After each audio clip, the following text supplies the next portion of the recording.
Kim Kauffman was born in 1952 and is a resident of Lansing, Michigan. She has been making photographs for over 30 years, during which several serendipitous events have occurred to contribute to her current practice. Armed with an Argus rangefinder camera and basic darkroom lessons given to her by her father, Kim explored photography informally while studying social science in college. After graduating, she took what she thought would be an interim job in a community college photography program while considering her future. That fateful step, with its immersion in photography as she served as lab manager, instructor, and student simultaneously, led to a change in course as it became clear that photography was her true direction. Later, she worked as a photographer's assistant, an experience that further cemented her commitment to the medium. In 1983, she opened a studio, making photography her full-time endeavor. Recording her immediate surroundings, developing an abstract vision, and exploring alternative processes are strong threads throughout Kim's photography. Her recurring subjects include architectural abstractions, details of her immediate space, images based on her garden, and most recently, photo collages that distill the essentials of all human seeing as played out through abstraction. Although much of her career has been based in film and wet darkroom work, for which she occasionally has a nostalgic moment, Kim has embraced the opportunities and challenges that digital technology offers. Ladies and gentlemen, it is my honor and my pleasure to introduce Kim Kauffman.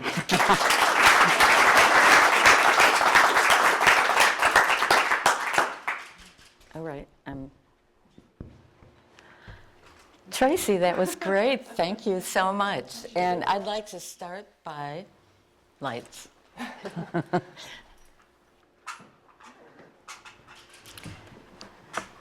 I'd like to start by thanking the CPA board for inviting me to be here and show my work here. It's very exciting, and to have an opportunity to talk with you. And thank you all for being here. I'm going to talk in this first talk about abstraction. What a laden term that is, filled with a multiplicity of understandings, both generic and specific, used in philosophy, computer science, math, psychology, and art. The dictionary defines abstraction as the act or process of separating the inherent qualities of something from the actual physical object or concept to which they belong.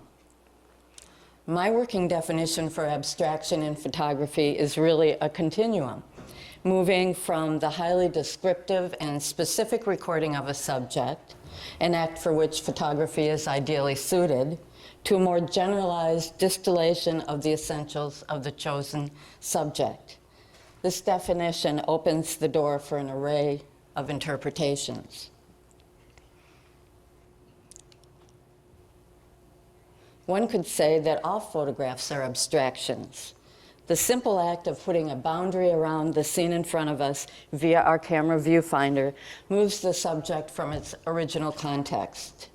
By choosing what to include and what to crop out, through our choice of lens, our choice of camera position, we isolate what to us is essential to communicate about our subject. When I first started photographing, learning what subjects interested me the most, I found the common thread was not so much my choice of subject matter as it was my particular point of view, my approach to an array of subjects. I was always getting in closer to my subject, changing my angle, isolating a small portion of it, or recording a pattern that was created by the interplay of light and the object's form and the shadow that was cast. And I realized what I'm interested in is elucidating that form brought forth by that interplay of light and object. The joining of light and light space modulator, to borrow a phrase from Moholy-Nagy, to create something new that is unique to that moment and that situation. And I'm interested not so much in the actual subject, but that event.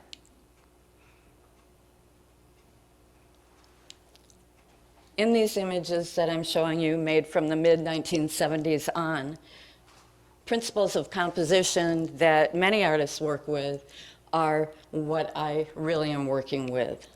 Line and form, light and shadow, symmetry, repetition, movement, balance. These are what come to the fore. I've explored many subjects, as you can see: architecture, flowers and plants, portraits, interior scenes. In all cases, I've come to realize the abstraction is the common element and the thread that has united all my work.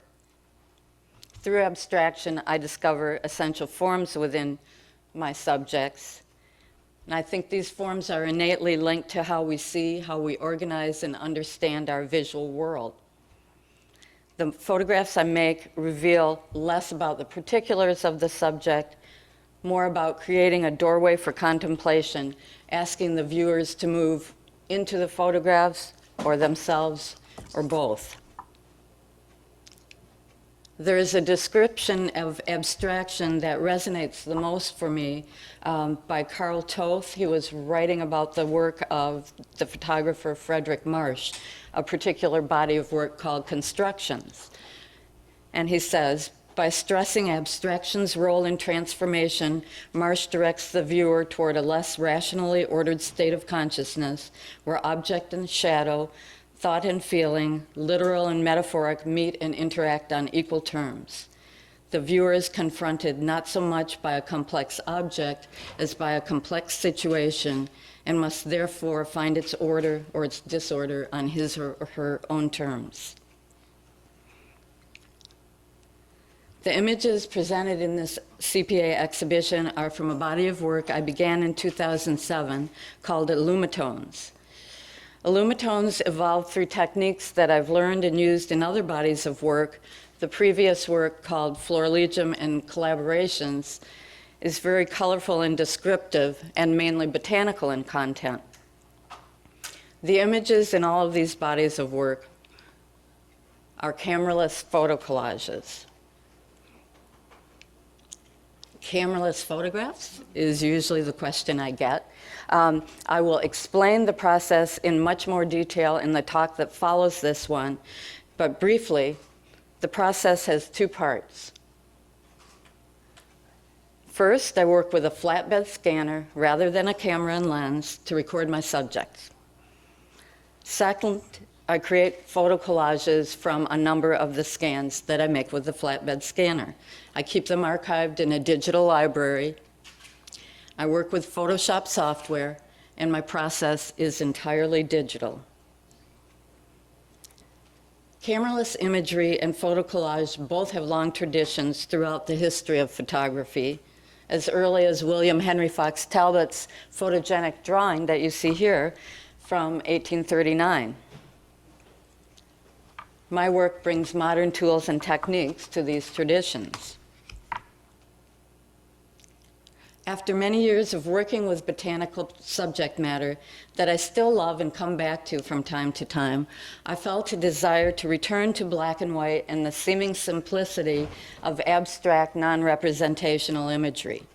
The methods that I'd learned, the photo collage and the scanning, suggested to me new directions to take my ongoing exploration of abstraction. So Illumitones came to be. I'll show you some Illumitones selections as I describe the evolution of the series and different directions I've explored within the series. For Illumitones, I chose to restrict my potential subject matter to just one object. I want to concentrate more on what the image that I build becomes rather than what it is of. And that single object will soon become apparent. The first images that I made in this series, such as this one, Bebop, have black backgrounds and the forms emerge from the black and retreat back into it. When I made these images, when I was starting to think of the body of work, I had in my head the photograms, the really strong graphic compositions made by Man Ray and Moholy-Nagy using the photogram technique, and they've always resonated with me, and I thought, I want to do something somehow evocative of this. And this one is Quatrain.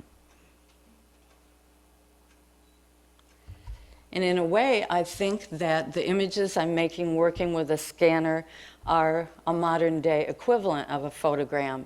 And I'm just guessing most people in this room know what a photogram is.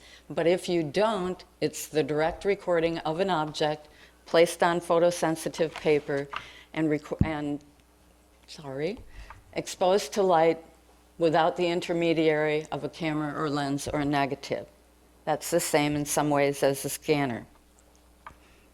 As you'll see, these images have a very restricted color palette.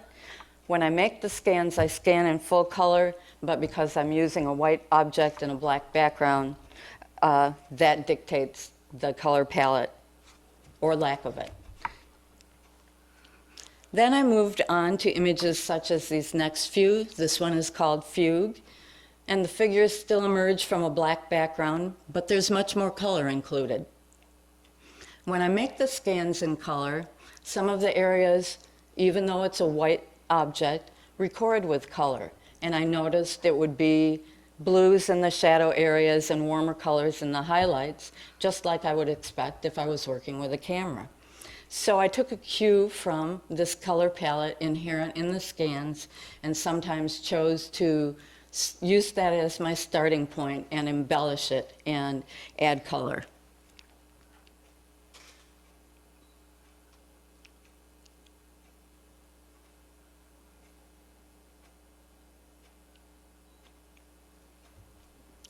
I believe in paying attention to unexpected things that the creative process presents and relishing the serendipity of the situation. Working with very close-up scans of my subject as part of images such as these, and even stacking a couple of objects together, yielded scans with some subtle colors that I didn't anticipate, like the tannish color in this. At first I thought maybe I should get rid of this. I'm working in the computer, I can just turn this into a grayscale image. Or I can just crop out the color that I don't like. But instead I thought this is a new direction to explore, and so I will leave the color in and work with it.